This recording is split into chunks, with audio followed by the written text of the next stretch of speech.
자, 이 벨사살 왕이 나옵니다. 오늘 이 5장에서는 벨사살 왕의 잔치가 크게 벌어지는 장면이죠. 느부갓네살 왕의 소리가 갑자기 이제 탁 튀었습니다. 벨사살 왕은.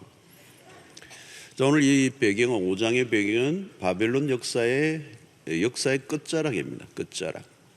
이미 바벨론 제국은 멸망의 기운이 깃들여져 있습니다. 우리는 한 국가의 말기 정세를 오늘 여기서 보게 되죠. 5장은 벨사살 왕의 잔치, 어떻게 얼마나 성대하게 벌어졌습니까? 오늘 1절에 보면 벨사살 왕이 그의 귀족 1000명을 위하여 큰 잔치를 베풀고 그 1000명 앞에서 술을 마시니라. 이게 큰 잔치를 베풀었다네. 큰 잔치. 귀족 1000명을 초청했죠. 자, 여러분, 귀족이 1000명이 초청했다. 엄청난 연회입니다. 우리는 부산에서 이런 1000명이 연회를 열 수 있는 공간이 아마 부산에는 없을걸요?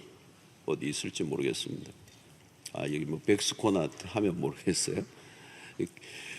귀족이 1000명이 초청됐다는 말은 왕후, 또 그 뒤에 왕후들, 후궁들까지, 그리고 잔치를 수종드는 사람들, 요리사들 포함한다면 이건 메머드급입니다. 초호화 파티를 말하는 거죠. 이 본문은 큰 잔치를 강조합니다. 왜 이렇게 큰 잔치를 베풀었을까? 다른 거 아니죠. 왕권을 자랑하는 것이죠. 자랑하는 것, 자기를 과시하는 겁니다. 왜 힘을 과시하려고 하는 것입니까? 그 과시의 뒷면에는 허영이 있죠. 허영이 있고, 또 그 허영의 커튼을 열고 들어가 보면 다른 게 있는 게 아니고 불안이 있는 것입니다. 불안함이 있는. 오늘 여기서 이 파티, 큰 잔치를 여는 것에서 이미 바벨론의 문화가 엿보입니다. 풍요와 번영을 누리고 있다는 거죠. 겉으로는 풍요와 번영을 누리고 있다. 그 시대의 제국이었으니까. 그리고 이 1000명 정도의 수천 명이 모여서 연회를 할 정도 이런 풍요의 문화, 번영의 문화를 잘 소개하고 있습니다. 그러나 여기서 술을 마시며 연회를 베푸는 그 안에는 그 풍요와 번영에서 열려진 파티의 뒷면에는 타락한 문화도 뒤섞여 있겠죠. 자, 왕이 1000명 앞에서 술을 마시고 있다. 연회에서 술이 따라오는 거죠. 술. 이 바벨론의 풍요의 문화에 따라오는 이 술이 그 메인에 올라오는 것이죠. 여러분, 술이 오면 또 뭐가 따라옵니까? 당연히 타락한 그런 문화들이 붙죠. 자, 오늘 우리가 사는 이 세상도 바벨론과 흡사합니다. 인간은 풍요를 제대로 다룰 수가 없습니다. 먹고 즐기는 문화가 번성하게 되죠. 먹고 즐기고, 이게 이 문화의 한가운데 있는 겁니다. 이 세상 안에 여러분들 다 들어가 보십시오. 뭐가 있죠? 먹고 즐기는 거. 내 먹는 거고 내 즐기는 거. 여흥이 아니죠. 여흥 정도가 아니고 향락으로 가는 거예요. 그래서 우리는 뭐라고 그럽니까? 향락 문화라고 얘기해요. 넘치는 힘을 감당할 사람이 별로 없습니다. 풍요를 이길 자가 없습니다. 돈과 힘을 자랑하는 거대한 파티가 열립니다. 요즘은 뉴스가 쑥 들어갔습니다만 강남의 클럽에서 단순히 연예인들이 일탈로만 끝나지 않죠. 우리는 그 안에 속사를 보았습니다. 세상 안으로 들어가면 무슨 쾌락주의가 있어요. 일탈의 문화가 일상이 되고 있습니다. 어디든 가보십시오. 먹고 즐기는 문화로 가득합니다. 그곳은 육감적이고 말초적이고 태폐적인 문화들이 따라온다. 다니엘과 세 친구들이 왜 왕이 주는 음식과 포도주를 마시지 않고자 했는지를 잘 짐작하게 해주는 대목입니다. 우리가 믿지 않는 사람들과 식사 테이블에 앉는 것, 단순히 식사 테이블이 아니죠. 이 식당에 이렇게 가보면, 저도 가보면 낮인데도 다 술잔을 안 왔어. 술잔. 어디든 가면 다 술이 나와. 술이. 그러니까 단순히 식사, 왕이 주는 음식과 포도주를 거부한 이것 안에는 그 세상의 문화가 테이블에 있는 것입니다.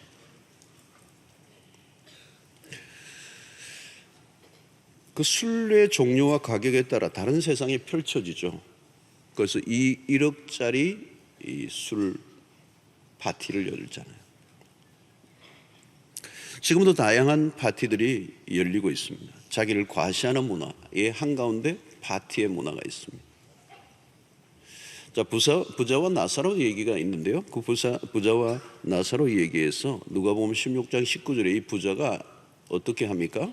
한 부자가 있어 자색 옷과 고운 베옷을 입고 그 다음에 뭡니까?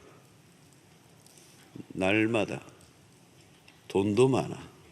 날마다, 여기 중요한 게 날마다 호화롭게, 럭셔리한, 호화롭게 즐기더라. 이게 바벨론 문화의 한가운데를 잘 표현한 모습이에요. 매일 기가 막힌 옷들을 입고 자색 옷과 고운 베옷을 입고 날마다 호화롭게 즐기더라. 자, 왜 여러분 이렇게 날마다 오늘 했으면 좀 이따가 해야지. 왜 그렇게 날마다 하는 거예요? 돌았으면 외로우니까. 돌았으면 허무하니까. 돌아서는 순간 불안하니까. 또 내일 열어야 되는 거예요. 뭔가 채워지지 않는 공허를 해결하기 위해서 잔치를 베푸는 거죠. 우리는 세상의 문화를 잘 읽어야 합니다. 수입이 늘어날 때, 삶의 부유가 찾아왔을 때, 그때 찾아오는 유혹이 얼마나 큰가를 우리는 알고 있어야 합니다. 내가 무엇인가 마음껏 할 수 있는 힘이 생겼을 때, 그때가 얼마나 위험한 순간인지 모릅니다. 치열하게 살 때는 잘 모릅니다. 고생할 때, 현장의 밑바닥에서 치열하게 살아갈 때는 잘 몰라요. 그런데 여유가 생기고 돈이 생기고 자유가 찾아오면, 그리고 편안해지면 이 사치와 허영과 향락과 치열하게 또 다른 싸움을 해야 돼요. 자, 왕이 연 이 술 파티에 사용된 그릇들이 무엇입니까? 예루살렘 하나님의 전에서 탈취해온 그릇들을 지금 내어와서 사용하고 있습니다. 이것은 의도적입니다. 의도적인 것, 승리의 도취에 있는. 그래서 하나님에 대해서 마음껏 모독하는, 너희들의 신들이 어디 있느냐, 그 보이지 않는 신이 어디 있느냐.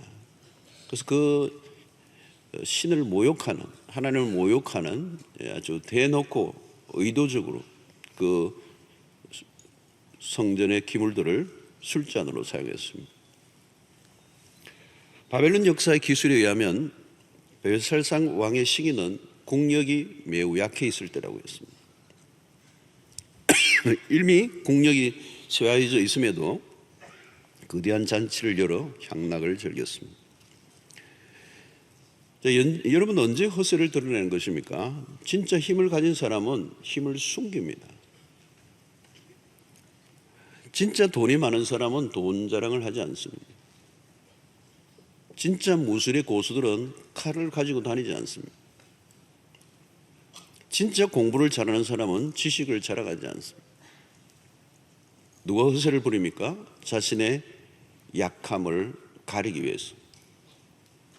위장술이죠. 누가 큰 소리를 잘 친다면 매우 두려워하고 있기 때문에. 남편이 요즘 부쩍 큰 소리를 많이 친다. 아내를 두려워하고 있다는 뜻이에요. 여러분, 잔치가 한참 물어가고 있을 때 이제 오늘 이 잔치의 핵심이죠. 무슨 일이 일어납니까? 갑자기 사람의 손가락이 나타나. 사람이 나타난 것도 아니고 팔만 나타난 것도 아니고 손가락만 나타나. 그리고 왕궁의 벽에 글자가 쓰여지기 시작합니다. 이 기이하고 섬찟한 장면이죠. 연회에 참여한 모든 사람들이 이목이 집중할 수밖에 없었습니다. 그 순간 잔치는 한순간에 망가져 웃음소리는 그치고 사람들이 놀라 술잔을 떨어뜨리며 유리잔이 깨어지는 소리들이 나기 시작합니다. 모든 사람들의 얼굴이 사색이 되었어. 그리고 무엇보다도 벨사살 왕의 충격입니다. 오늘 6절을 보면 오늘 이 왕이 어떻게 얼마나 놀랐는지, 이에 왕이 즐기던 얼굴빛이 변하고, 상상이 되시죠? 그 생각이 번민하여 넓적다리 마디가 녹는 듯하고, 무엇인지 이해가 되십니까? 넓적다리가 녹는 듯하고, 서 있을 수 없었다는 얘기죠. 녹으니까. 그의 무릎이 서로 부딪힌지라. 우리 좀 더 리얼하기 위해서 각자 한번 연습해 볼까요? 무릎이 서로 부딪힌지라. 얼마나 떨었길래. 몸을 지탱할 수 없었던 거죠. 한순간에 모든 게 뒤집혀졌습니다. 파티는 의외로 빨리 끝이 났어요. 성경이 우리에게 무엇을 말하려고 하는 것입니까? 바벨론 왕의 허약함입니다. 세상의 권세의 허약함입니다. 금방 드러나서 조금 전에 우쭐함과 기고만장함은 온데간데 없습니다. 그동안의 모든 자랑들이 한순간에 초라해지고 말았습니다. 자, 왕은 놀라서 그 글의 의미를 알고 싶어 해요. 그리고 그 의미를 알게 한 사람에게 상을 주겠다고 그랬어요. 왕이 자신의 모든 것을 동원해서 알고 싶어 하지만 알지 못합니다. 느부갓네살 왕과 상황과 비슷한 일이 벌어졌죠. 바벨론의 지혜자들은 다 소용이 없어요. 앞에 느부갓네살 왕 때 그 모든 박수와 술객들이 풀지 못한 것과 동일한 일들이 반복된 것입니다. 기라슨같이 그 시대에 지혜자들이 있었지만 문제가 일어날 때 문제를 풀지 못해요. 모든 권세와 지혜자들이 다 소용이 없었습니다. 왜 그런 일이 일어났습니까? 배후에 하나님이 통치하시고 있기 때문입니다. 마음대로 하고 싶어 하지만 마음대로 안 되는 거예요. 자신들이 온갖 키를 다 무겁게 가지고 다니지만 정작 필요한 키는 하나도 없어요. 하나님이 록을 걸어놓으셨기 때문에. 왕비가 한 사람을 소개합니다. 그 사람이 바로 다니엘이에요. 12절의 말씀입니다. 왕이 벨드사살이라 이름하는 이 다니엘은 마음이 민첩하고 지식과 총명이 있어 능히 꿈을 해석하며 은밀한 일을 밝히며 의문을 풀 수 있었나이다. 이제 다니엘을 부르소서. 그리하시면 그가 그 해석을 알려드리리다 하니라. 자, 결국 다니엘을 부를 수밖에 없는 상황이 됩니다. 바로 이것이 하나님의 각본이죠. 성도 여러분, 성도들이 평소에는 사람들에게 가려져 있습니다. 때로는 사람들에게 무시를 당하기도 합니다.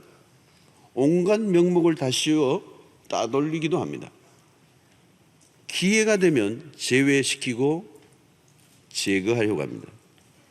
그러나 결정적인 순간에는 부를 수밖에 없는 반전이 일어납니다. 오늘 13절에 보면 다니엘에 대해서 이렇게 얘기하죠. 이에 다니엘이 부름을 받아 왕의 앞에 나오매 왕이 다니엘에게 말하되 내가 나의 부왕이 유다에서 사로잡아 온 유다 자손 중에 그 다니엘이냐. 여기서도 계속 이 표현이 있어요. 나의 부왕이 유다에서 사로잡아 온 유다 자손 중에 그 다니엘이냐. 은근히 비하하는 거죠. 인간적으로는 별 볼 일 없어 보이는 그냥 사로잡아온 포로였다는 거죠. 그런 왕자 있고 다니엘은 사로잡아온 포로 출신에 불과합니다. 겉모양은 그래요. 그러나 금방 상황은 뒤집어집니다. 왕은 부들부들 떨고 있고 다니엘은 당당합니다. 여러분, 우리가 세상에서 이렇게 살아야 합니다. 세상적인 신분이나 지위나 직급은 낮아도 우리의 진짜 신분이 무엇인지를 알아야 합니다. 우리의 신분은 하나님의 자녀입니다. 하나님이 누구이십니까? 그분은 왕 중의 왕이십니다. 그래서 우리는 킹스 키즈들, 왕의 자녀들. 여러분 모두가 왕족이십니다. 하나님의 아들과 딸들이십니다. 나는 왕자다.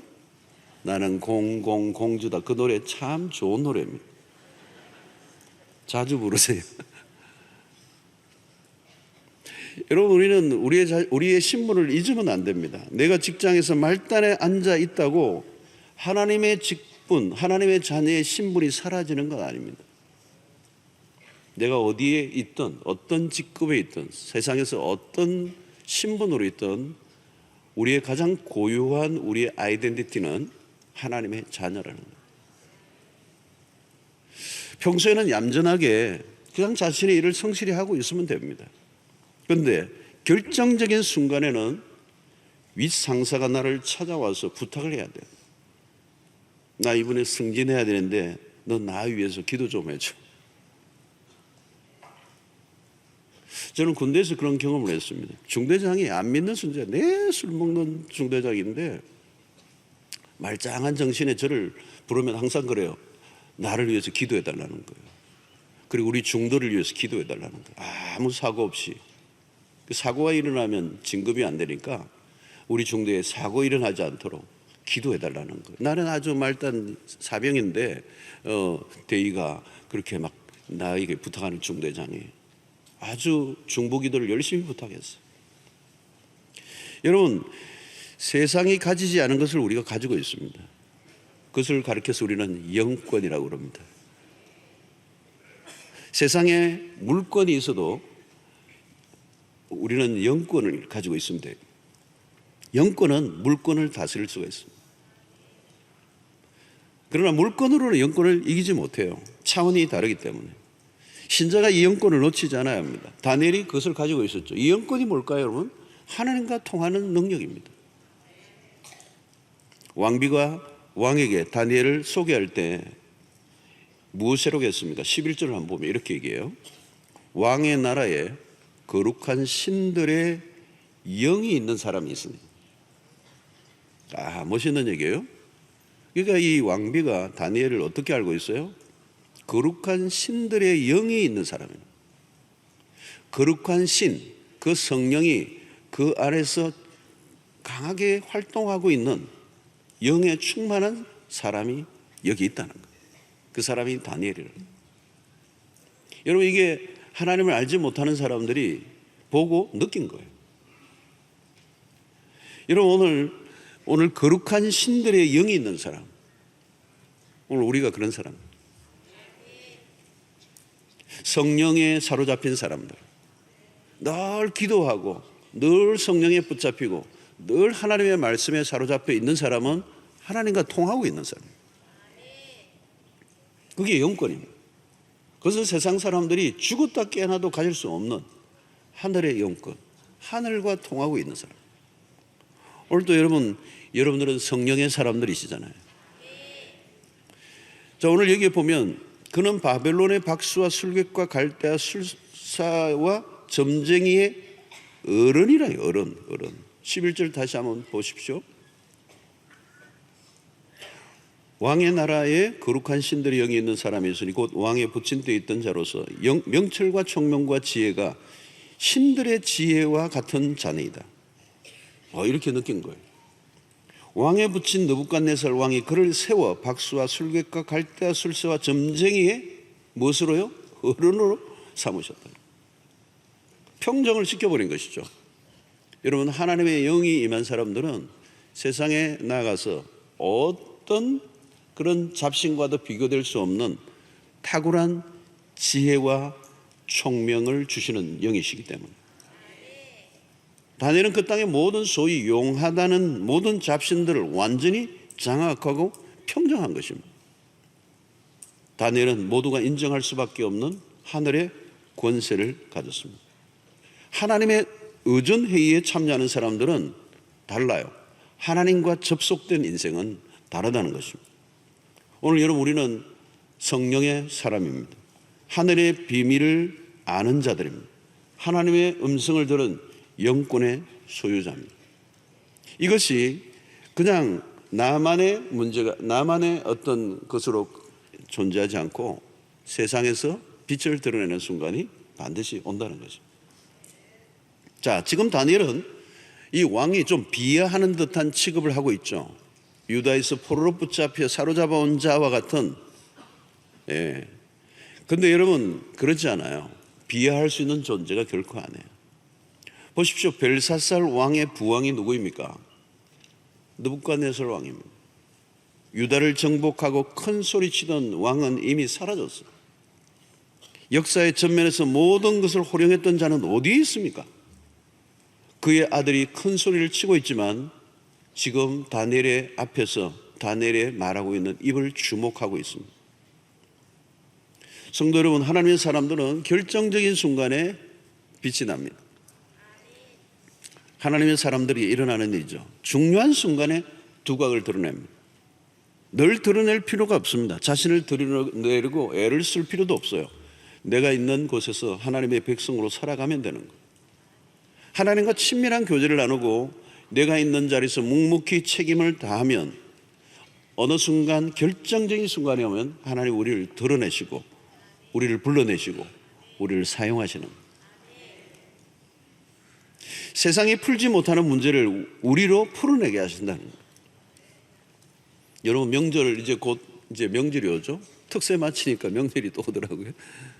명절에 오면 여러분들이 가족들 만나잖아요. 안 믿는 가족들 아주 가문에 여러분들 만나면 여러분들이 입에서 한마디 나오는 게 그들에게는 비수가 꽂혀야 돼요. 와, 못 들었던 얘기. 술 파티에서 못 들었던 얘기. 이 세상의 취한 자들이 도무지 알 수 있는 영적인 권세를 가지고 한마디 던져주면 이 명절에 만난 그 사촌, 때로는 팔촌 가족들의 눈이 번쩍 뜨이면서 이 우리와 수가 다르구나. 그 얘기에 그들의 눈이 열리고 그들이 가슴이 뛰고 그들의 인생을 바꿔놓을 수 있는 부흥회가 되어야 돼요.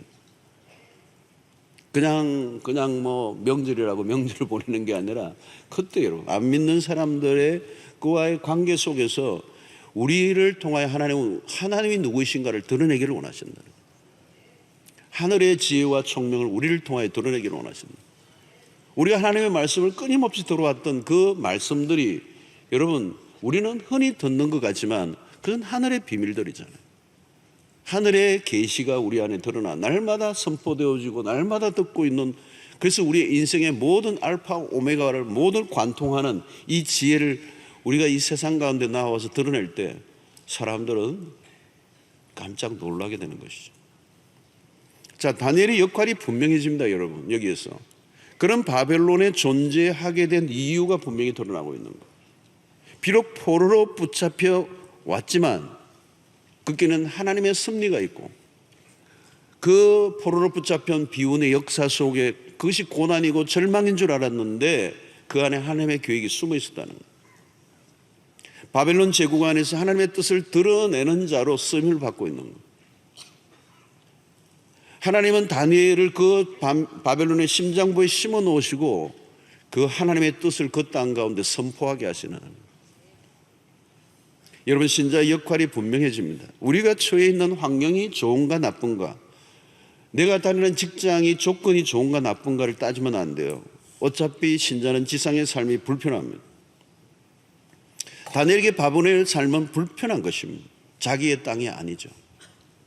오늘 우리는 이 땅이 우리가 영원히 거할 땅이 아니에요. 나그네로 살아가는 불편한 것입니다. 아무리 출세하고 왕의 인정을 받아도 바벨론은 여전히 바벨론이에요. 불편하고 어색한 땅. 중요한 것은 조건과 상황이 아니라 목적입니다. 하나님이 그 땅에 살게 하신 목적, 우리가 늘 염두에 두어야 할 관점이죠. 우리가 어디에 사느냐는 그렇게 중요한 이슈가 아닙니다. 내가 왜 그곳에 존재해야 하는가를 물어야 한다. 제가 호주에 있을 때 이민 목회를 할 때 늘 그 얘기가 있어요. 이거 너무 중요하더라고요. 그러니까 이민 온 목적이 분명하지 않은 사람들은 정말 힘들어요. 그냥 단순히 좋은 환경을 쫓아온 사람들은 힘든 거예요. 힘든 거. 이 세상에 좋은 환경이란 없어요. 여러분. 아무리 내가 좋다고 생각해서 가봤지만 좋은 환경은 없어요. 이 땅은 여전히 불편하고요. 하나님의 백성들이 살기에는 부적합한 이 세상을 살아가는데, 그래서 어떤 사람은 또 어디론가 다른 데 가봐야 되나. 그래서 뉴질랜드 가신 분들은 주로 호주로 많이 오고요. 호주로 온 사람들은 호주보다 더 큰 미국으로 가고, 그러다가 또 다시 한국으로 와야 되나 그러고. 여러분, 이스라엘 갈 때도, 이민을 갈 때도, 직장을 옮길 때도 승진이나 누락이나 그것이 주제가 아니에요. 하나님이 이곳에 있게 하신 이유가 무엇입니까? 하나님이 나를 이 자리에 앉게 하신 이유가 무엇입니까? 하나님이 나로 여기에 살게 하신 이유가 뭘까? 내가 그곳에 있어야 할 이유를, 하나님이 말씀하시는 그 이유를 찾아내면 끝이에요. 그렇게 살면 되는 거예요. 그 이유와 목적이 있으면 되는 거예요. 아무리 좋은 것이라도 하나님이 살게 하신, 있게 하신, 머물게 하신 그 이유와 목적이 없으면요, 당장 뭐가 와요? 허무가 와요. 절망이 와요. 답답해요. 출구가 없어요. 성도 여러분, 오늘 우리 이 땅에 살게 하신 이유가 있습니다. 이 정말 힘들고 어려운 세상을 살게 하신 이유. 삶이 얼마나 힘듭니까? 저는 목회자로서 다양한 성도들의 삶을 옆에서 지켜보죠. 아, 삶이 참 치열하고 힘들고, 그냥 이 입에서 단내가 막 콕콕 쏟아져 나오는 끝없는 시련, 끝없는 고난, 끝없는 사건, 사고, 해결되지 않는 이 난제들 앞에 힘들어하는 성도들. 왜 이렇게 힘든 삶을 우리가 살아야 하는가? 만약에 하나님이 살게 하신 뚜렷한 목적이 없다면 정말 살맛 나지 않는 세상. 하나님 나로 그곳에 있게 하신 이유가 뭔가? 여러분, 다니엘은 바벨론 안에 있었지만 바벨론이지만 그 안에 할 일이 무궁무진한 거죠. 우리는 바벨론에서 무조건 탈출하려고 해서는 안 돼요. 생존을 위해 살면 도피하고 싶을지도 몰라요. 그러나 사명을 발견하면 그곳에서 할 일이 눈에 보이고 살아야 할 이유도 보이는 거죠. 결국은 우리를 찾아낼 수밖에 없는 삶, 사람들이 힘들고 어려울 때 우리를 찾아올 수밖에 없는, 오늘 이 왕이 파티에 즐겨 있을 동안은 어디 이 포로가 눈에 들어왔겠어요. 그 위기가 있을 때 다니엘을 찾아내죠. 아니, 하나님이 그곳에 불러내시는 거죠. 여러분, 우리가 그런 삶입니다. 바벨론의 삶 속에서 세상의 위기와 어려움을 만날 때 우리를 찾아오는, 우리를 만나고 싶어하는 우리의 역할이, 어렵고 위기의 순간에 우리의 삶이 더 두드러져요. 그러려고 하면 어떻게 해야 돼요? 우리가 그 땅에 동화되지 않는 거죠. 이 땅에 동화되지 않는. 만약에 바벨론 속에 다니엘이 동화되어 버렸다면 그런 존재의 목적을 잃어버리고 아무 일도 감당할 수가 없었을 거예요. 그런 자신의 정체성을 지켜내고 그 땅에 동화되지 않고 속화되지 않고 자기 자신을 지켰기 때문에 다니엘이 그 땅에서의 존재하는 목적이 분명하게 드러나게 된 것입니다. 그러므로 무엇보다 중요한 것은 하나님과의 교제입니다. 아무리 바벨론에 변질시키려는 열기가 강해도 오염되지 않을 수 있었던 것은 하나님과의 관계에 달려 있습니다. 하나님과 친밀한 삶을 살면 그곳이 하나님의 나라가 되는 것입니다. 하나님의 나라가 무엇입니까? 하나님이 통치하시는 곳입니다. 내가 어디에 있든지 하나님의 통치 가운데 있으면 그곳은 하나님의 나라가 되는 거예요. 우리가 어디에 있는가 보다 더 중요한 것은 하나님의 통치를 받는 것입니다. 하나님의 임재 가운데 살면 그곳이 하나님의 나라입니다. 마음에 들지 않는다고 환경을 바꾸어 달라고 기도하기 전에 먼저 우리가 해야 할 일이 있습니까?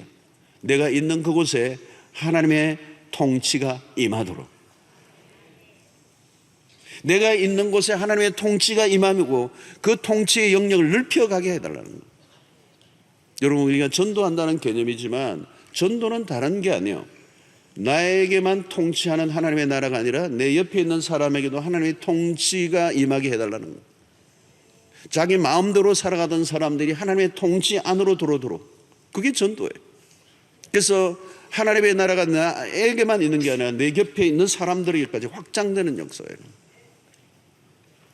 내 가정에 하나님의 통치가 임하고, 우리 이웃에게 하나님의 통치가 임하고, 우리가 살고 있는 그 직장과 그 삶의 도시 안에 하나님의 통치가 임하도록 하는 것, 그 통치가 넓혀져 가도록, 확장되도록 하는 일이 우리의 사명입니다. 자, 여러분, 여기 거대한 잔치를 벌이고 있는 벨사살 왕을 보십시오. 그가 왕인 것은 맞아요. 그러나 그가 통치하는 것 같은 나라는 이미 기울어져 있어요. 자세히 보면 왕이지만 자신의 마음 하나도 통제하지 못하고 있어요. 자기 한 사람도 통치를 못해요. 그런데 나라를 통치한다는 거예요. 벽에 글씨가 쓰여지는 광경 앞에 어떤 반응을 보였습니까? 한순간에 죽을 상입니다. 부들부들 떨고 있어요. 파티만 깨어진 게 아니죠. 마음이 깨어졌어요. 평화가 사라졌어요. 엔샬롬이에요. 그래도 왕입니까? 세상의 모습이에요. 자기 하나도 통치를 못해요.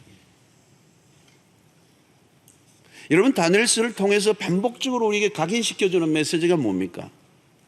바벨론에, 거대한 바벨론에 기죽지 말라는 거예요. 거대한 바벨론 같아 보이지만 거기에 꼬리를 내리지 말라는 거예요. 당당하게 겉만 보고 세상을 절대 부러워하지 말라는 거예요. 세상의 외적인 것과 비교하여 열등감에 빠지지 말라는 거예요. 대단해 보이지만 대단하지 않아요. 술과 여자와 값싼 웃음으로 가득한 파티가 끝이 나면 찾아오는 공회에 시달리는 왕과 그 귀족들의 모습입니다. 여러분, 하나님의 자녀들은 허세를 부릴 필요가 전혀 없습니다. 그냥 하나님의 자녀로 평범하게 살아가는 것 자체가 위력적입니다. 매 순간 하나님의 통치를 받고 살면 하나님과 교신을 하는 인생이 돼요. 세상 사람이 죽었다가 깨어나도 볼 수 없는 것은, 볼 수 없는 것을 그리스도인들은 매일 경험하고 살아갑니다. 하나님의 백성들의 기본이 세상 사람들의 지혜자보다 낫습니다. 오늘 인문학이 중요하고 인문학을 하면 하나님을 알아가는 데 도움이 되기는 하지만, 그러나 세상의 인문학으로 담을 수 없는 것들이 오늘 하나님의 말씀 안에 있어요. 읽다 보면 여러분, 세상의 학문은 어느 지점에서 늘 뱅뱅 돌아요. 답답해져요. 지적 만족 이상이 아니에요. 하나님 없는 학문, 하나님 없는 문명, 하나님 없는 권력, 하나님 없는 부, 인간이 쌓은 모래성이 되고 마는. 여러분, 하나님의 나라는 달라요. 무슨 일이 일어나고 있습니까? 오늘 17절 보면 다니엘이 왕에게 대답하여 이르되 왕의 예물은 왕이 친히 가지시며, 이 글자를 해석해 준다고 그러니까 왕이 이제 예물을 준다고 그러니까 지금 다니엘이 이런 답을 하는 거죠. 왕이요, 왕이 주는 그 왕의 그 예물은 왕이 그냥 가지세요. 왕의 상금은 다른 사람에게 주세요. 그럴지라도 내가 왕을 위하여 이 글을 읽으며 해석을 아뢰리이다. 공짜로 알려드리겠습니다. 왕 앞에 불려간 다니엘을 보십시오. 너무도 당당하죠. 얼마나 통쾌하고 멋진 장면입니까? 세상 사람들이 눈독 들이는 것에 다니엘은 관심이 없습니다. 그런 것들은 당신들이나 나눠 가지세요. 무례해 보이기 할지 모르지만 정직한 모습이에요. 왕국으로부터, 이 바벨론의 왕국으로부터 내가 받을 수 있는 것은 아무것도 없습니다. 여러분 그렇습니다. 세상에 우리에게 줄 게 없습니다. 우리가 세상에 줄 것이 있는 거예요. 이걸 분명히 하죠. 세상에 우리에게 줄 게 없어요.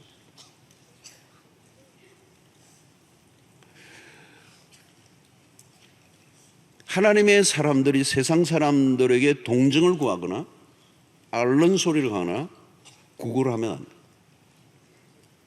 그래서 여러분 이 명절에도 안 믿는 친척들 앞에서 나의 모습을 어떻게 보일지를 잘 생각하셔야 돼요. 허세를 부리라는 얘기가 아니에요.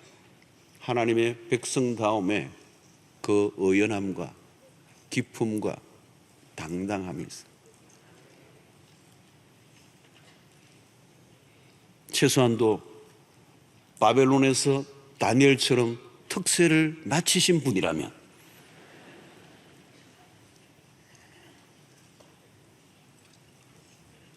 여러분 항상 하나님의 백성의 자존심과 품위를 가져야 합니다.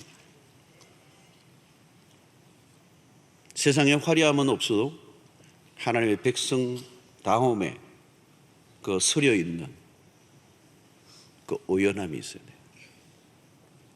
우리는 세상에 빌부터 사는 사람이 아니에요. 다니엘이 바벨론의 제국에 빌부터 살지 않아요. 그는 당당해요. 그는 사람들이 눈독을 들이는데 관심을 갖고 있지 않아요. 그는 영혼이 자유로워요. 테이블 아래에서 오고 가는 돈 봉투에 현혹을 당하지 않아요. 여러분 하나님의 사람들이 명확하고 분명한 태도를 보여야 합니다. 걸릴 것 없고 짓눌릴 것이 전혀 없어요. 자신은 그런 예물에 연연한 자가 아님을 분명히 밝힙니다. 만약에 예물을 받았다면 주고받는 것이었겠죠. 그러나 다니엘은 내가 줄 것만 있다는 거죠. 왕의 입장에서는 그런 것들에 대해서 대단해 보일지 몰라도 나에게는 그게 별로 쓸모가 없네요. 다니엘은 분명한 기준을 갖고 있었던 거죠. 세상 사람들은 없으면 안 된다고 야단이지만 하나님의 나라의 관점에서 보면 아무것도 아닌 것들이 너무도 많습니다. 별것 아닌 건데 거기에 생명을 걸고 부러워하고 따라가고 침을 흘리고 그렇게 살지 않아야 합니다. 나는 하나님의 백성으로서 오늘 지금 나에게 주어진 이 환경이 내 인생의 베스트임을 믿습니다. 이런 태도로 사는 거예요. 전 그런 분들이 참 우리 교회에 많다고 믿습니다. 아멘이 좀 그러네요. 자, 18절부터 왕에게 송글씨를 해석하죠. 부왕 느부갓네살 왕이 교만하여 하나님의 비참하게 죽음을 면하지 못한 역사를 알려주고요. 다니엘이 뭐랍니까? 당신의 부왕이 교만하여 망했습니다. 그런데 당신도 아버지를 통해 어떤 교훈도 받지 못하고 동일하게 교만의 극치를 드러냈습니다. 22절 보십시오. 벨사살이여, 이 발음이 어렵네. 벨사살이여, 왕은 그의 아들이 되어서 이것을 다 알고도 아직도 마음을 낮추지 아니하고 그랬어요. 벨사살의 죄를 정확하게 지적하는 거죠. 왕을 책망하는 겁니다. 위치가 바뀌었어요. 비정상적으로 살아온 사람은요, 정상적인 삶을 살아온 사람에게 꼼짝 못해요. 다니엘이 왕을 향해 단호하게 말할 수 있는 권위는 어디로 온 것입니까? 위로부터 온 것입니다. 그런 지금 하나님의 대리자로서 있습니다. 그 입에서 나오는 말은 하늘의 어명입니다. 와, 오늘 얘기해 보십시오. 왕은 그의 아들이 되어서 이것을 다 알고도, 부왕이 교만해서 망한 것을 당신이 알고도, 야, 이거 줄 거야. 이것을 알고도 당신은 역사를 통해서 아무것도 배운 적이 없다. 당신의 아버지를 통하여 충분히 배웠어야 할 레슨,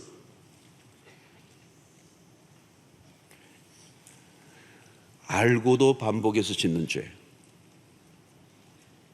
뻔히 알고 있으면서도 죄를 범하는 그 죄는 작은 죄가 아니라는 거예요.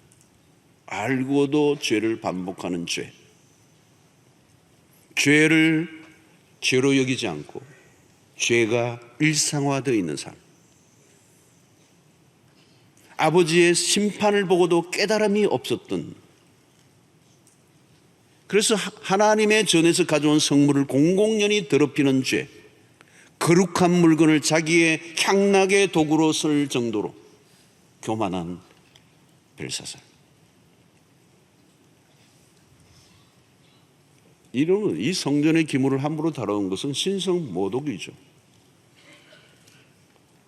하나님의 허락에 의해서 유다의 죄로, 유다의 죄를 심판하기 위해서 바벨론을 이용하사 함락되게 하시고 그 전을 가져가는 것까지, 그 전의 기물을 가져가는 것까지 허락하셨던 하나님이죠. 그렇다고 해서 그 성물을 마음껏 다룰 수 있는 자유를 허락하신 것은 아니에요. 그런데 벨사살이 권력에 취해 하나님의 전에서 가져온 성전 기물을 마음대로 사용, 의도적으로 하나님을 무시한 죄, 이 교만. 여러분, 하나님의 전의 기물들을 함부로 사용하면 안 되죠. 그것이 무엇이길래? 그건 하나님을 위해서 사용되는 거예요. 여러분, 오늘 신약 시대 우리가 하나님의 성전이에요. 성전 기물을 마음껏 술 파티에 사용했던 벨사살 왕과 같은 삶을 살아서 난, 성전을 함부로 다루는 죄를 반복하면 상당히 심각하게 위험한 처지에 놓여 있다고 봐야 돼요. 자, 다니엘의 입에서 흘러나오는 말씀들은 추상 같고 준엄합니다. 23절, 도리어 자신을 하늘의 주제보다 높이며 그의 성전 그릇을 왕 앞으로 가져다가 왕과 귀족들과 왕후들과 궁들이 다 그것을 술을 마시고 왕이 또 보지도 듣지도 알지도 못하는 금, 은, 구리, 쇠와 나무, 돌로 만든 신상들을 찬양하고 도리어 왕의 호흡을 주장하시고 왕의 모든 길을 작정하시는 하나님께는 영광을 돌리지 아니한지라. 하나님은 정확하게 보고 계시죠. 그래서 벽에 기록된 글씨, 하나님의 손편지가 나온 거죠. 메네 메네 데겔 우바라신. 자, 26절로 28절 보니까 그거를 해석하건대 메네는 하나님이 이미 왕의 나라의 시대를 세워서 그것을 끝나게 하셨다 하며, 데겔은 왕을 저울에 달아보니 부족함이 보였다 하며, 베레스는 왕의 나라가 나뉘어서 메대와 파사 사람에게 준바되었다 함이나이다 함이니다 하니. 자, 저울을 달아보니 세워보니 부족함이 보였다는 거예요. 모든 게 모자랐다는 거예요. 여기서 우리는 왜 왕이 허세를 부렸는가? 모자랐어. 왜 큰 잔치를 열었는가? 모자랐어. 왜 예루살렘 성전의 기구들을 술 파티에 사용했는가? 모자랐어. 하나님이 달아보니 미달이었어. 여러분, 그릇이 작으면 물을 부으면 금방 넘쳐버려요. 담을 그릇이 아니었다는 거예요. 앉을 자리에 앉은 게 아니에요. 그래서 교만한 거예요. 돈이 주어지면 왜 타락합니까? 감당이 안 되기 때문에. 왜 권력을 가지면 교만합니까? 감당할 능력이 안 되기 때문에. 돈이 많아지면 빨리 어려운 사람을 돕고 베풀고 하나님의 나라를 위해서 써야지, 자기가 가지고 있으면 흘러 넘쳐버려요. 그게 허영이고 허세고 낭비고 타락이에요. 여러분, 교만한 죄는 큰 죄입니다. 그의 아버지의 실패를 통해 배우지 못했습니다. 역사를 통해 배우지 못한 거죠. 1000명의 귀족 앞에 술잔을 들고 거들먹거리는 모습은 그의 교만의 극치였어요. 왜 교만합니까? 왜 교만으로 망하고 망합니까? 왜 배우지 못하죠? 오늘 메네 데겔 우바라신, 결국 이 나라를 메데 파사에 넘겨줄 수밖에 없었어요. 자, 오늘 30절에 보면 그날 밤에 갈대아 왕 벨사살이 죽임을 당하였고 하나님의 판정에 미달되었습니다. 그는 끝입니다. 그날 밤 죽었어요. 심판은 화급하게 다가옵니다. 한순간이면 충분해요. 그날 밤 파티장이 장례식장으로, 여흥의 노래가 장송곡으로 바뀝니다. 나라는 메대 파사에게로 넘어갑니다. 31절 메대 사람 다리오가 나라를 얻었는데 그때의 다리오는 62세였다. BC 539년 바벨론은 무너졌습니다. 하나님의 심판이 임할 때는 속전속결이요, 그 심판은 지금도 다양하게 계속적으로 일어나고 있습니다. 하나님의 공의는 사라지지 않습니다. 한 나라의 운명이 하나님의 손에 달려 있습니다. 권력자의 운명도 하나님의 손에 달려 있습니다. 상황은 한순간에 변할 수 있음을 보여줍니다. 눈 깜짝할 사이 모든 것은 한순간에, 개인의 운명도 나라의 흥망성쇠도 하나님의 손에 한순간에 바뀔 수 있습니다. 중요한 것은 하나님의 판정입니다. 우리는 모두 하나님의 목전에서 살아가고 있습니다. 무엇을 우리에게 보여줍니까? 일상 속에서 우리는 하나님의 메시지에 귀를 기울여야 돼요. 하나님이 벽에까지 글을 썼어야 하는 지경까지 가면 안 돼요. 하나님이 지금도 말씀을 우리에게 매일매일 수도 없이 다양한 방식으로 들려주고 계세요. 말씀을 들을 때 중요한 것은 돌이킴. 하나님의 말씀을 들을 때 우리는 우리 자신을 바라보고 돌이켜야 할 것을 돌이켜. 기회가 없는 순간이 올 수 있기 때문에 하나님은 지금도 우리에게 말씀하십니다. 이 바벨론과 같은 세상의 파티에 참여해서 같이 춤을 추고 있지는 않는지, 그리고 세상이 주는 그 초대를 단호하게 거절할 용기는 가지고 있는지, 세상을 부러워하지 않고 술에 취한 문화 속에 빠져들지 않고 오늘 또 우리가 묵묵히 내가 감당해야 할 사명을 감당하는 영에 충만한 사람들로, 세상에게 할 말이 있는, 말해 줄 것이 있는 자들로 살아가는 여러분들 되시기를 축원합니다. 오늘 내가 살아야 할 이유는 바로 이 세상의 한가운데서 하나님의 뜻을 명확하게 드러내고 심판의 몸을 빠지지 않고 하나님의 구원에 이르도록 우리는 끊임없이 하나님의 뜻을 세상에 전달하는 용기 있는 그리스도인들로 살아가는 은혜가 있게 되기를 주의 이름으로 축원합니다. 우리 말씀을 생각하며 기도하며 자유롭게 돌아가겠습니다. 자, 우리 오늘 말씀을 생각하고 기도합시다. 주여 세 번 외치고, 여러분 말씀을 이제 끌어안고 기도해야 될 때예요. 기도를 해야 돼요. 기도를 해야 이 말씀이 내 안에 체화가 됩니다. 그리고 이 말씀대로 사는 능력을 하나님 허락하여 주시옵소서. 하늘의 계시를 깨닫는 이 아침이 되게 하여 주시옵소서. 주여 세 번 외치고 기도하며 나가도록 하겠습니다.